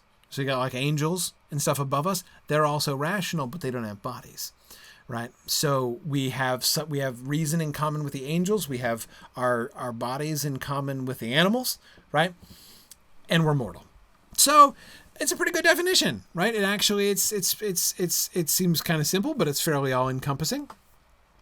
I know that, and I admit that I am such a creature. Do you know nothing else about what you are? No, nothing. That pretty much sums it up. Yeah, rational, animal, mortal. Now I know another cause of your sickness, and the most important. You've forgotten what you are, right?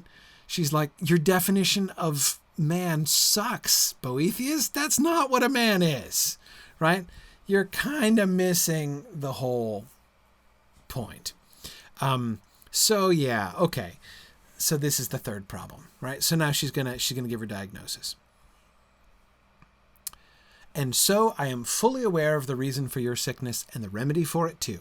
You are confused because you have forgotten what you are, and therefore you are upset because you're in exile and stripped of all your possessions. Okay, so he's forgotten who he is. His definition of man is terrible, right? And for that reason, that's why he's upset about being in exile and stripped of all his possessions. Okay? Because you are ignorant of the purpose of things, you think that stupid and evil men are powerful and happy.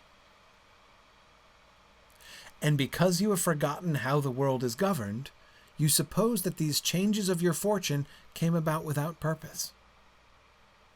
So, no, again, just notice the connections that she's making. We're not going to unpack this too much right now because this is what like books 2, 3, and 4 are going to be about. Okay.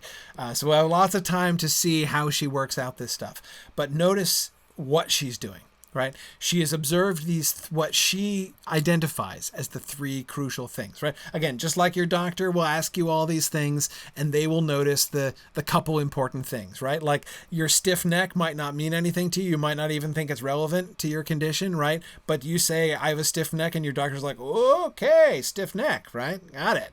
Right.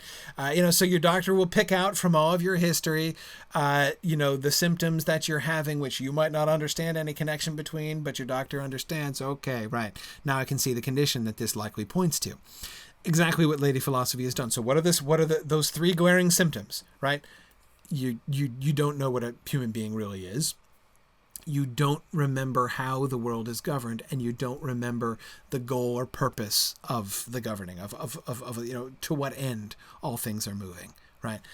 Those are your 3 big problems, and she connects them here explicitly to the things he's been complaining about. You think he's upset because he's in exile and stripped of his possessions. He's upset because he thinks that stupid and evil men are powerful and happy. And he's upset because he thinks that the changes of his fortune came about without purpose. Remember, he's been talking about how fortune abandoned him, right? And how, like, stupid and arbitrary it seemed. Like, I was happy, I was in youth, and now all of a sudden I was old, right? Back from his first poem. And she says, yeah, okay, there's a direct connection here. Your exile and being stripped of your possessions upsets you because you've forgotten who you are. You think stupid and evil men are powerful and happy because you're ignorant of the purpose of all things. You think the changes in your fortune came about without purpose because you've forgotten how the world is governed, right? Okay, so we need to sort out those things, and all these other things will make sense. But there's hope, right? Such notions are enough to cause not only sickness but death. But be grateful to the giver of health that nature has not entirely forsaken you. For you have the best medicine for your health in your grasp of the truth about the way the world is governed. You believe that the world is not subject to the accidents of chance but to divine reason. Therefore, you have nothing to fear. From this tiny spark, the living fire can be rekindled. Notice the irony here, and it's kind of, there have been, a bunch of painful ironies to Boethius throughout Book 1, and Book 1 ends with a kind of a beautiful irony, right? His central complaint was, the world is so orderly, how can these bad things happen, right? It's not that he's given up. It's not despair exactly. It's why she's saying you're still treatable, right? It's not over. It's not despair. But again, the whole core of his problem was the conflict. How can a good God let this happen? Right? Why is it that Kay, as you were saying, Kay characterized his complaint in the poem, in poem 5, as God, you missed a spot. Right? Exactly. And that's what drives him crazy, right? It doesn't make sense. Why would God screw up humanity like this, right? Why would there be that one exception to what he's doing? Well, she says, she turns this around now. That thing which bugs you more than anything else, that's the hope for you, right? The fact that you see that, the fact that you're so bugged by that, that's the only really positive sign, right? You're pretty sick, and it could even be a sickness. In some circumstances, it could be a sickness unto death, right? But it's not going to be a sickness unto death for you, right? You're gonna pull through. I'm pretty sure we're gonna make a full recovery here, and the thing that's going to make the difference is that spark, that one spark that is left, which is that you believe the world is not subject to the accidents of chance, but to divine reason. Okay, hold on to that, and we will move forward. James Stevens was asking, is this still gentle treatment? No, she's going to start the gentle treatment in book 2. This is her giving her diagnosis. She's like, okay, here's the problem. Now, gently, we're going to work through this, right?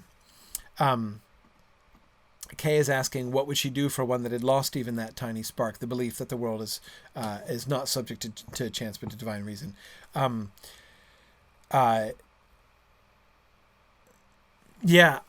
mean, well, we don't know exactly because it's not the situation here, right?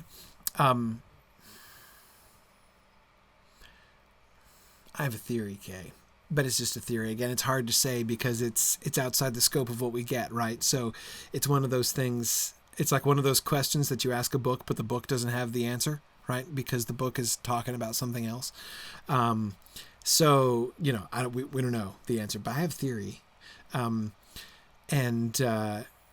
my theory is this book isn't going to work for them, right? Lady Philosophy can't treat them. Does it mean God gives up on them? No, just Lady Philosophy, right? If that spark had gone out, if he couldn't believe that anymore, if he had lost that, Lady Philosophy isn't going to be able to help him. That doesn't mean that there's no help possible, just not from Lady Philosophy. So I think that's, in a sense, as I say, the kind of the ecumenical grounds of his givens here, right? Make this consolation open to many and not just to, not just to Christians, but there are some to whom it won't be open, right? Again, if you're not willing to go there, if you're not willing to grant that, the rest of this is probably not going to do much for you, right? Because, again, what does philosophy have to offer? Jordan says she just leave them to the muses of poetry. Yeah, exactly. Strumpets, come back in, right? It's fine. Yeah, Yeah. Stephen says, do I think they'd have to get a second opinion from Lady Theology? Yeah, possibly, I think. Or Lady Charity, as Kay says. Yeah, quite possibly. Okay, good. All right, so that's it. Look at that. Boom, 17 slides. The 18 that you see at the top counts the title, which doesn't really count. We did it all, no problem, on schedule. Now, book 1 is the shortest book, so this is the easy stuff. But anyway, we'll get there. So, all right, next week, book 2, we will start. We'll start talking about fortune. It's going to be primarily the first bit. You're confused because you have forgotten who you are, what you are, and therefore you are upset because you were in exile and stripped of all your possessions. The gentle treatment on that point in particular is going to begin next week in book 2. So read book 2, and we'll come back for more of this next time. So this is really just the foundation, right? This lays out the problem, both the problem that Boethius sees, right? Why do bad things happen to good people? Why does evil exist in a good world ruled over by a good God? So laying down that fundamental question, right, is one of the things that's been accomplished. And Lady Philosophy's initial diagnosis, right? We have her much more specific. We're not just kind of dealing with this broad question, right? There are 3 particular reasons why he's having that problem, why this seems like a problem for him. Notice, of course, the implication through all of this diagnosis is that he's wrong, right? In other words, he shouldn't be upset because he's in exile and stripped of his possessions. He shouldn't think that stupid and evil men are powerful and happy, right? Remember, he's all worked up with the fact that the bad guys win. She's already given away her answer, right? By implication. They don't. And you suppose the changes of your fortune came about without purpose. They didn't. There's a purpose, right? You're in prison for a reason, right? So cheer up. We'll begin to follow her trail to getting there next time. All right. Treatment next week. Thanks everybody for joining me. Thanks for your patience. I apologize. It started a little later than I meant to because I actually had to reboot my computer. The stupid GoToWebinar crashed, and it forced me to reboot my computer. I had everything set up. Of course, I'm like simulcasting in 3 different places at once, and I had like all my windows arranged, and I was all ready to go, and then I had to reboot. So that's why I was delayed. I apologize for that. But thanks for your patience, and I look forward to seeing you guys next Wednesday. Bye now. Okay, now I have to shut off all 3 of my things at once here. Bye, everybody.